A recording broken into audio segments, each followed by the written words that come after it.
1807, Hungary, the town that forgot it had children. The Borsod Memory Trial. In 1807, something unimaginable happened in the small Hungarian village of Borsod.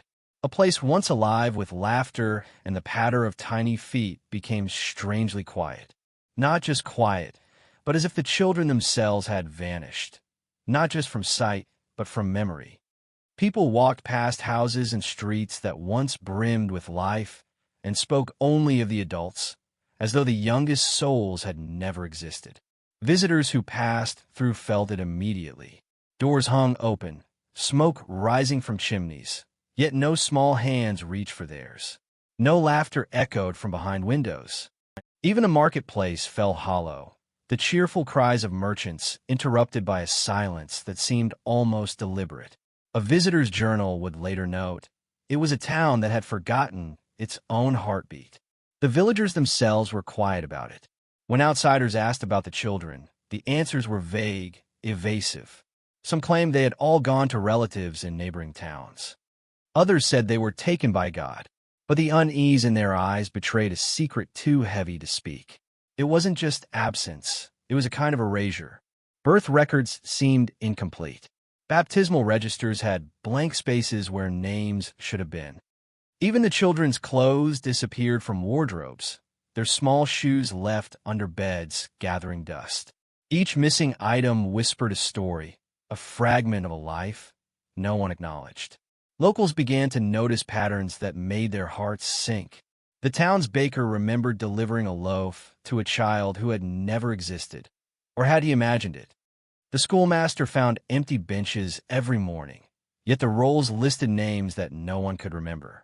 And in the quietest hours of the night, when the wind rattled shutters and dogs barked in the distance, some claimed they heard tiny footsteps echoing down empty corridors, before vanishing as suddenly as they had come. The strange thing was how easily the town accepted it.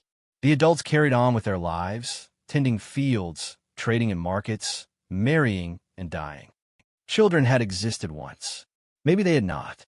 The boundary between reality and forgetfulness blurred until it became nearly impossible to tell one from the other.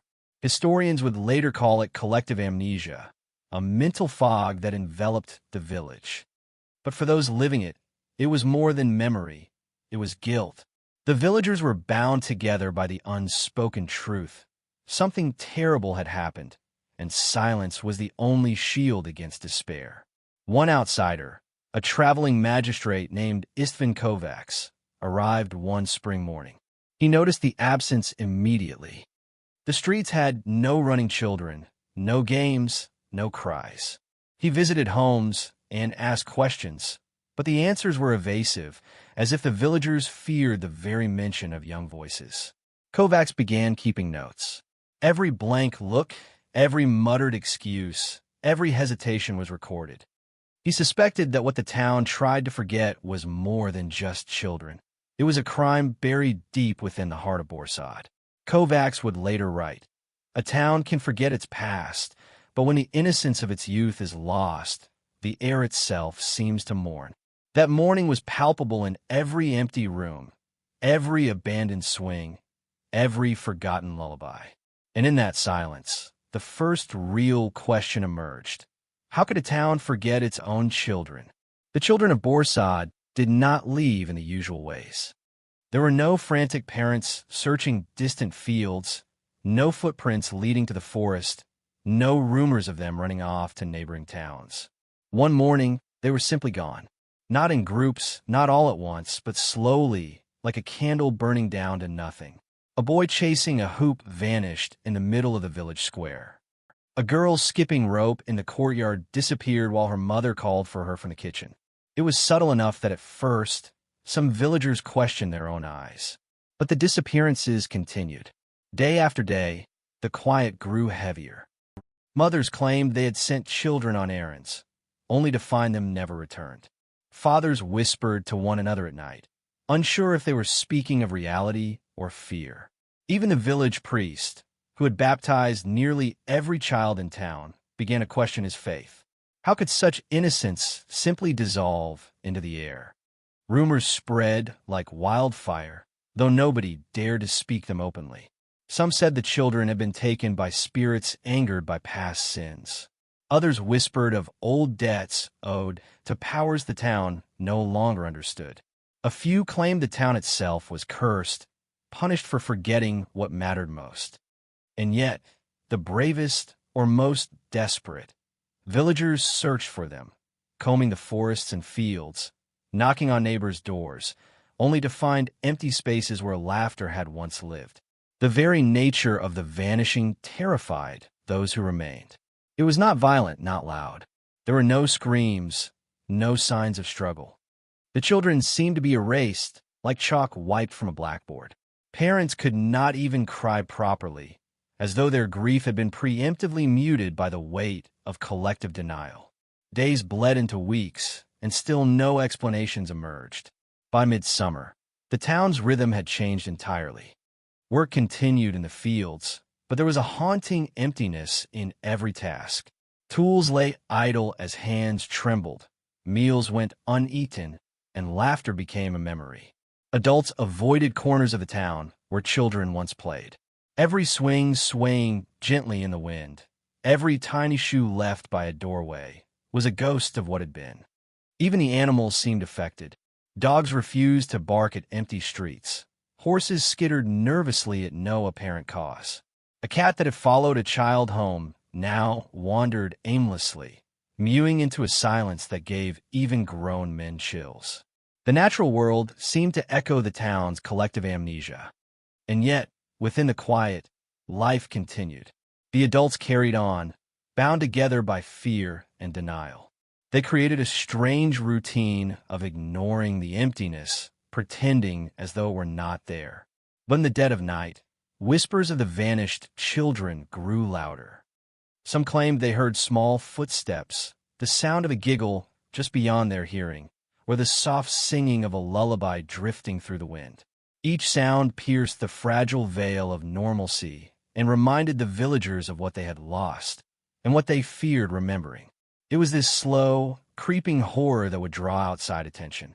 Authorities, scholars, and curious travelers began arriving, puzzled by a town where children had simply ceased to exist in memory. How could innocence disappear so completely? And more importantly, who or what was responsible? The vanishing of Borsod's children was not just an absence of bodies.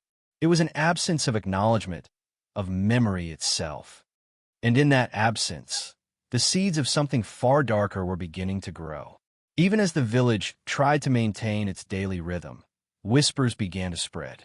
Soft, hurried conversations behind shutters, half-heard remarks in the marketplace, and the rustling of cloaks in empty streets.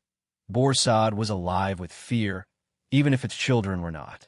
People spoke in fragments, as if words themselves carried danger. "They know," one mother muttered to herself. "They are coming for the rest of us," another whispered in the bakery, her hands trembling over loaves of bread. The whispers were more than idle gossip. They carried the weight of a secret everyone shared, but no one dared fully acknowledge. Some villagers insisted the children had been taken for punishment. Punishment for sins the adults had committed long ago, sins buried so deep even the town's priest hesitated to name them. Others claimed outsiders had infiltrated Borsod, preying on the innocence of the young, though no stranger had been seen in weeks. Even the wind seemed to carry the murmurs. On late nights, when fog rolled down from the surrounding hills, it would swirl through the empty playgrounds, threading between the swings and abandoned hoops, almost as if the town itself were trying to speak. Dogs growled at nothing. Cats darted nervously from alley to alley. The very air seemed charged with accusation. Parents grew paranoid, glancing over their shoulders as they walked past the bakery or the church. Every creak of a door or shuffle of footsteps became a warning. Some claimed to hear children crying in the night, only for the sounds to vanish as quickly as they had appeared. Sleep became uneasy. Dreams turned to nightmares. People awoke drenched in sweat, hearts hammering, unable to shake the feeling that the town's silence was hiding something far worse than absence. The whispers even reached the traveling magistrate, Istvan Kovacs. He had begun his investigation quietly, observing the town without interfering. But no matter where he went, there were murmurs trailing behind him, eyes following him with unspoken fear. He noted in his journal, "It is not just the children who have vanished. The very language of this town is tainted by dread. Every word is heavy with secrets, every silence louder than a scream." At the heart of the town square, near the remnants of the old fountain, Kovacs observed the villagers gathering for market day. They exchanged hurried glances, hands twitching nervously as if to cover some invisible crime. Even the merchant selling bread lowered his voice, shifting his weight as though he might vanish next. The magistrate realized something terrifying. The town was bound together not by community, but by fear. Fear of the past, fear of the vanished children, fear of what would happen if the truth emerged. Stories began to take on a life of their own. One told of a child lured into the forest by a shadowy figure, never to return. Another spoke of a small girl whose laughter echoed one last time before being swallowed by the mist. And yet, no evidence ever emerged, just whispers, fragments of memory, and the gnawing certainty that something monstrous had happened in Borsod. By winter, the streets were nearly empty. The market moved indoors, conversations muffled under the weight of fear. And through it all, the whispers never stopped. They seeped into every corner, every alley, every house. They reminded everyone that the children were gone, that the town had forgotten them, but that forgetting was not enough. The villagers could not outrun the whispers. They were in the wind, in the fog, in the empty footsteps echoing across the cobblestones. And deep down, they knew that one day, someone would pry the truth out of the shadows. It was spring when the first real clue appeared, though no one in Borsod realized it at first. A traveling teacher, new to the region, had come to collect supplies and teach local children. He arrived to find empty streets, abandoned shoes, and classrooms without students. He asked the villagers, politely at first, where the children were. The answers were fragmented, evasive, almost rehearsed. "They're with relatives," one mother said. "They've gone to work in the fields," another whispered. But the teacher noticed a pattern. Every story shifted, every timeline contradicted the others. One day, while exploring the outskirts of town, he found a small, forgotten notebook partially buried in the mud near the river. Its cover was worn, pages frayed. Inside were names of children he had expected to find playing in the streets. Beside each name was a date, a tiny mark, and then nothing. No further entries, no indication of what happened. Just an eerie blankness. When the teacher brought the notebook to the magistrate, Istvan Kovacs, a chill ran through him. Kovacs had already begun suspecting that Borsod's silence was more than denial. Now, evidence, fragile, almost too subtle to trust, hinted at something far darker. The notebook became a key, a breadcrumb leading toward answers that had long been buried. Investigators began piecing together fragments of memory. Midwives were interviewed, birth records scoured. One elderly woman, her hands trembling over a lace kerchief, admitted she remembered delivering a child whose name had vanished from all records. Another confessed to a moment of panic when a child wandered too close to the river, only to forget what happened next. Every recollection was a thread, fragile yet pointing to the same horrifying pattern. The town had not only ignored the children, it had hidden their existence.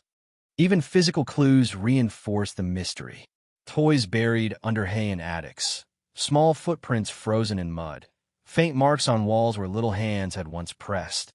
It all spoke of lives that had been lived and then erased.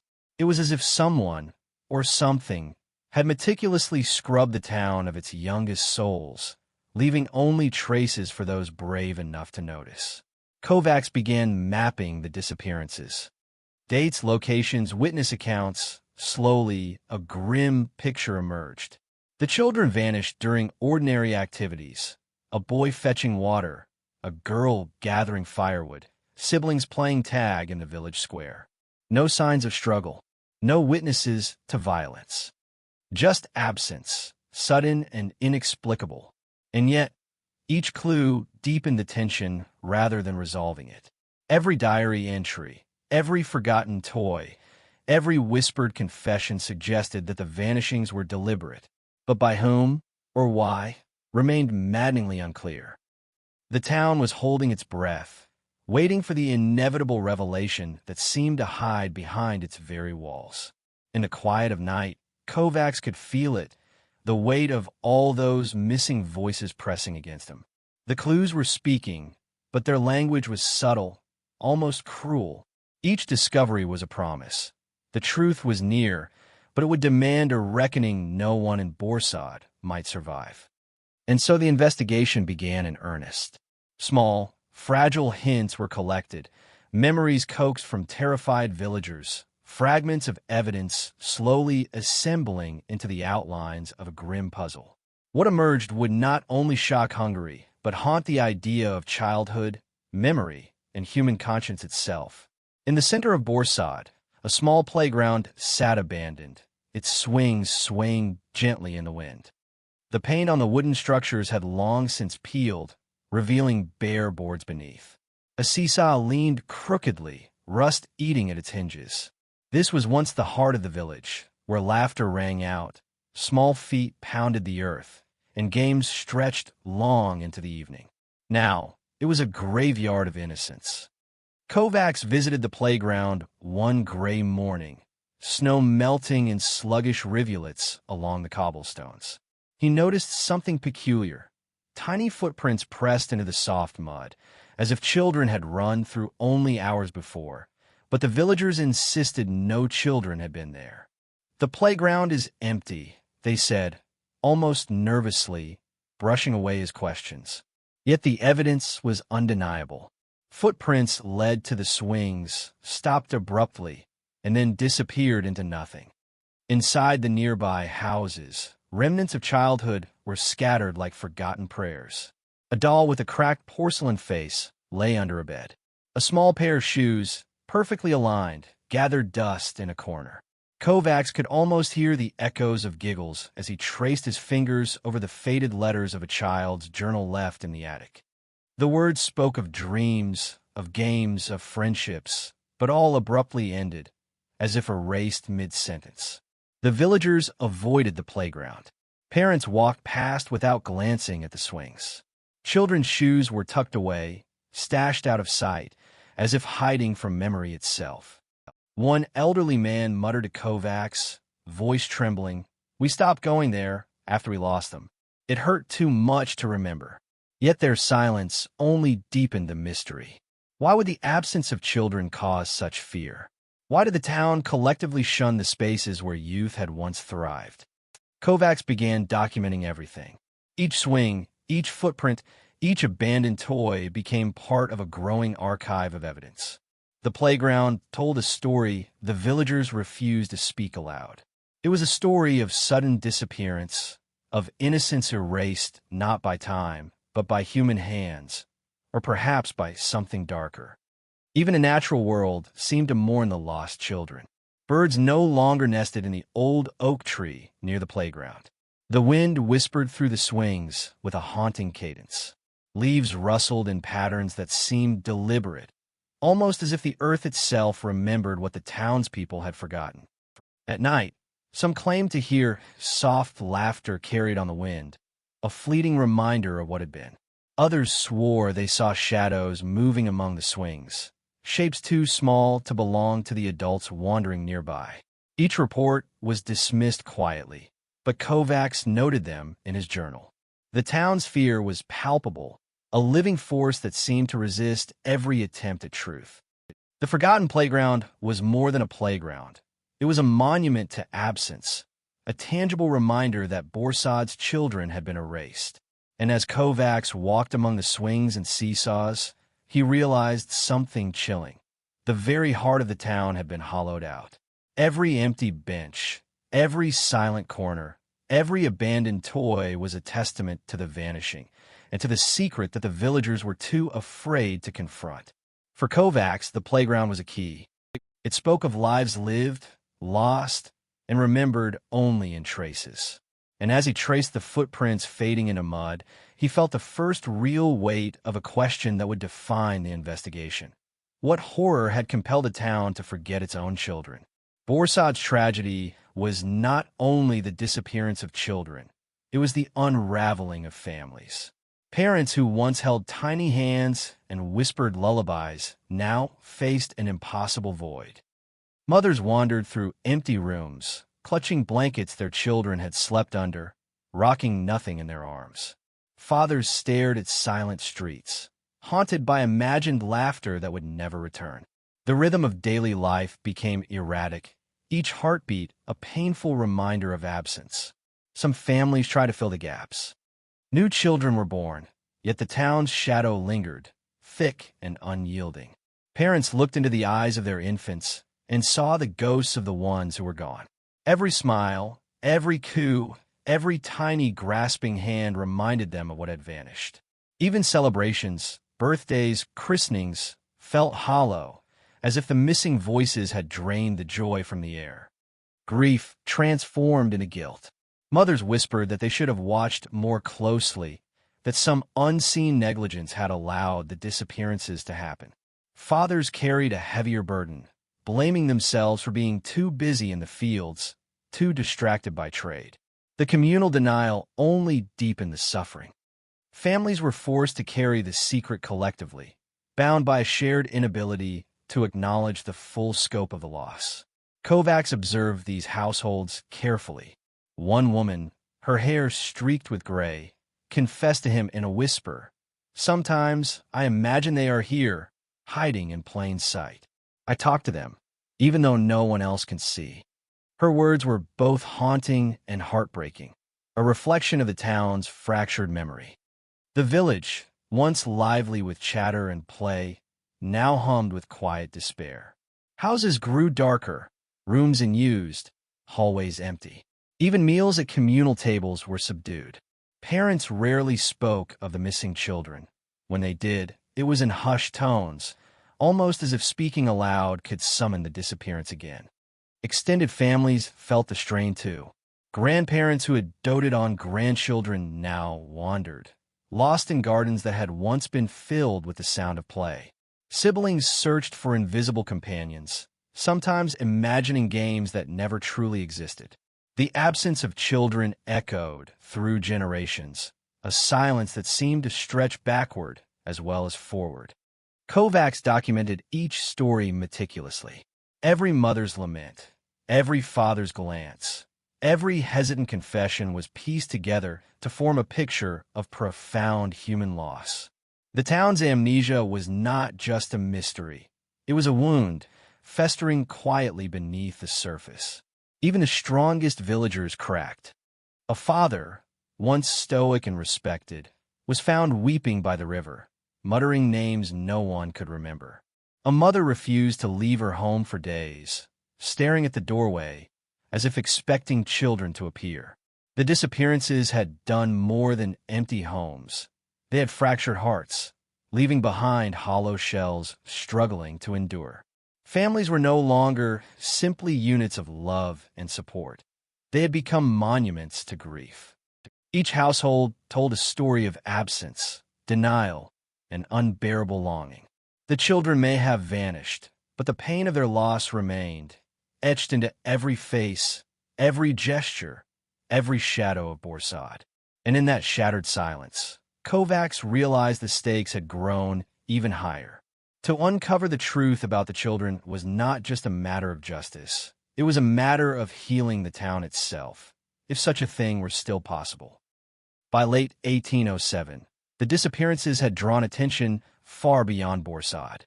Authorities arrived to investigate, led by Istvan Kovacs and a small team of clerks, record keepers, and witnesses. They called it the Memory Trial, a process designed to uncover the truth behind the town's vanishing children. But even the name carried unease. Memory was fragile, unreliable, and in Borsod, seemingly selective. The trial began in the town hall, a modest building with heavy wooden doors and narrow windows. The villagers gathered, hesitant and fearful, eyes cast downward. The magistrate opened the session with a simple question: "Where are the children?" The room fell silent. Whispers darted like shadows, but no one spoke their names. The answer was not defiance. It was fear, tangled with guilt, woven into years of collective denial. Kovacs knew this would be difficult. The trial was not against a person, it was against memory itself. He questioned parents, neighbors, teachers, and the priest. Some remembered fleeting moments, tiny fragments: a birthday party, a scuffed shoe, a lullaby hummed by candlelight. Others admitted only partial truths or outright denial. Every testimony seemed contradictory, every recollection incomplete. The children existed and yet did not exist. Evidence was brought forward: baptismal records, diaries, toys, and even the playground footprints Kovacs had documented. Each item sparked whispers, gasps, and occasionally tears. For the villagers, these were not just pieces of paper or objects. They were reminders of guilt, reminders of lives erased. Some tried to hide them, cover them with cloths, or deny they ever belonged to children. The trial forced the town to confront what they had spent months carefully forgetting. Kovacs allowed space for confession. A few elderly villagers spoke quietly of moments they had suppressed for years: neglect, fear, superstition, and mistakes that had seemed inconsequential at the time. The weight of these confessions was enormous. In their own words, they revealed a collective fear that remembering might bring punishment, scandal, or shame. And yet, remaining silent had not protected them. It had only allowed the emptiness to grow. The memory trial was not just judicial, it was psychological. Witnesses were encouraged to speak aloud, to reconstruct memories piece by piece, even if the details were hazy. The process was slow, painful, and often chaotic. Names of children long forgotten were hesitantly spoken. Parents described lullabies once sung in kitchens, games played in fields, birthdays celebrated in secrecy. Each account was a crack in the town's veil of amnesia. Outside the hall, the town watched. Some villagers refused to participate, wandering the streets or tending to chores.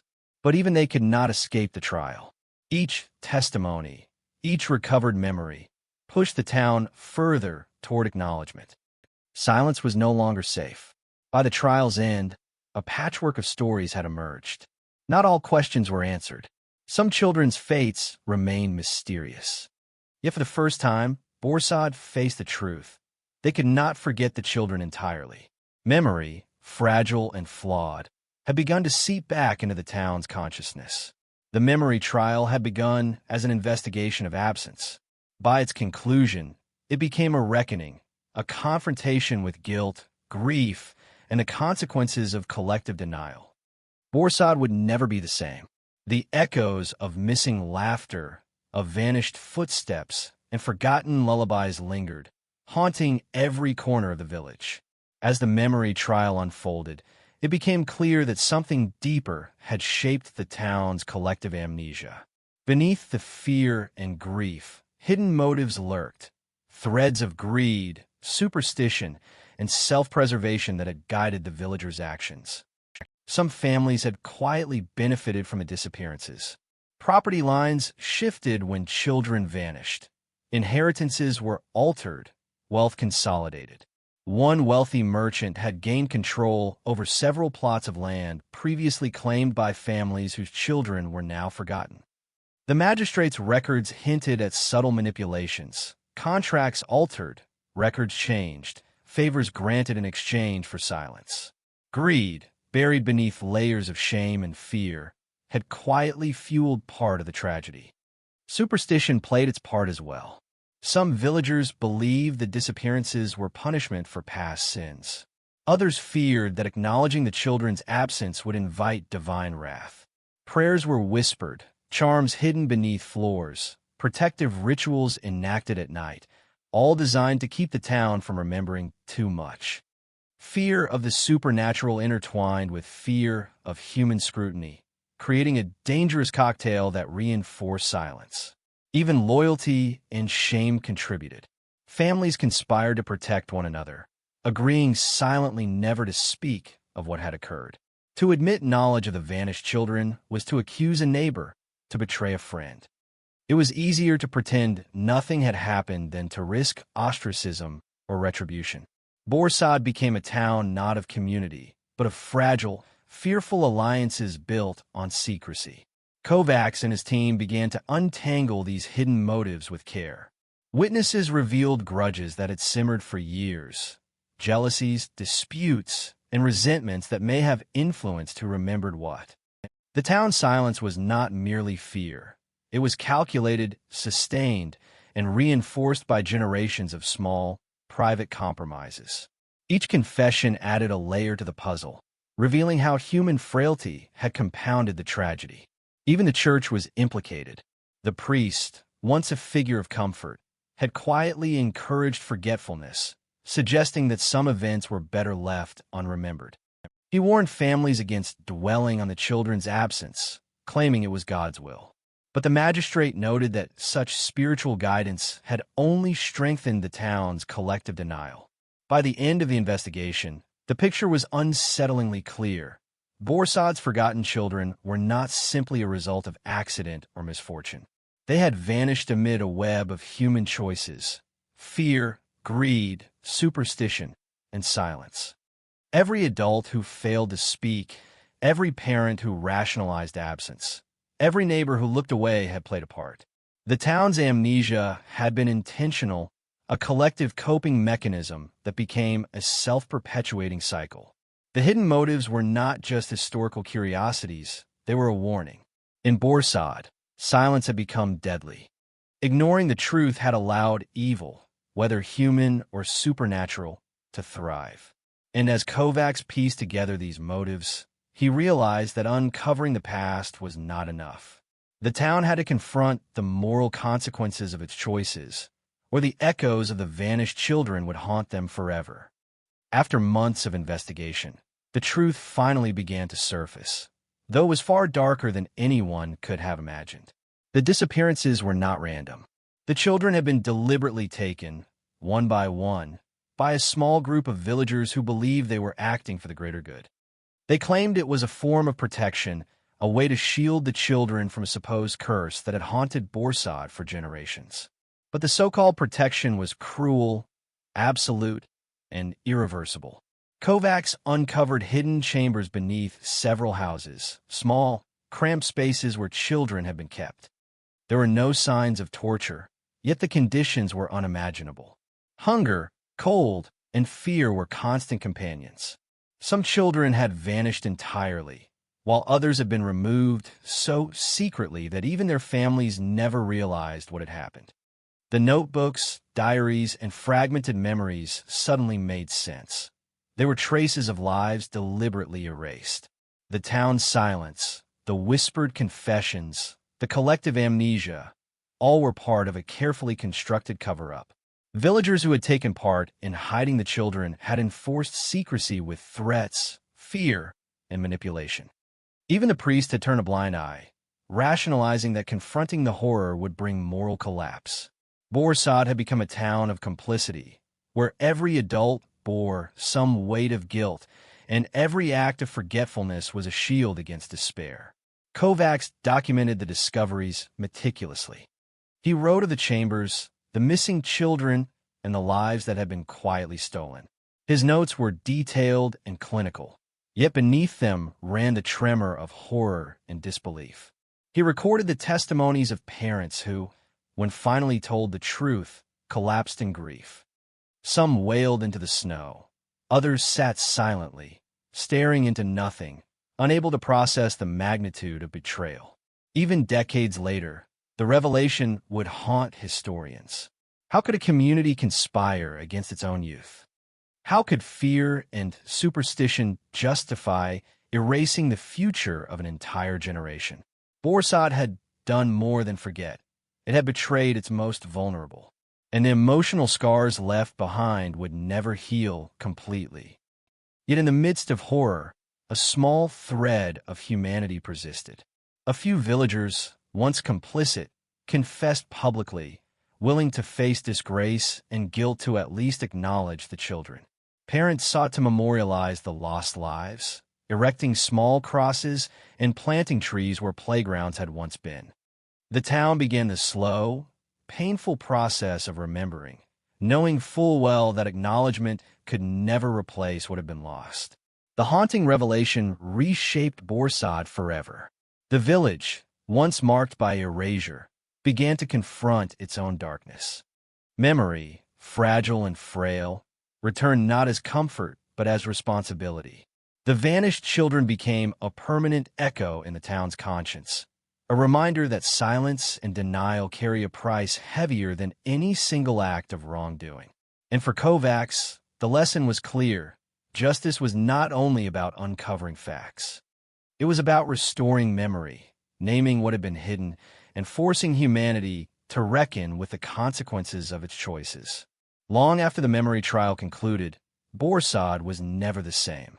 The village carried its scars openly now, yet even acknowledgement could not undo what had been done. Empty swings, abandoned shoes, and small footprints pressed into the earth remained, silent witnesses to lives erased. The air itself seemed heavier, as if carrying the weight of grief for generations. Parents, grandparents, and neighbors learned to live with the echoes of vanished children.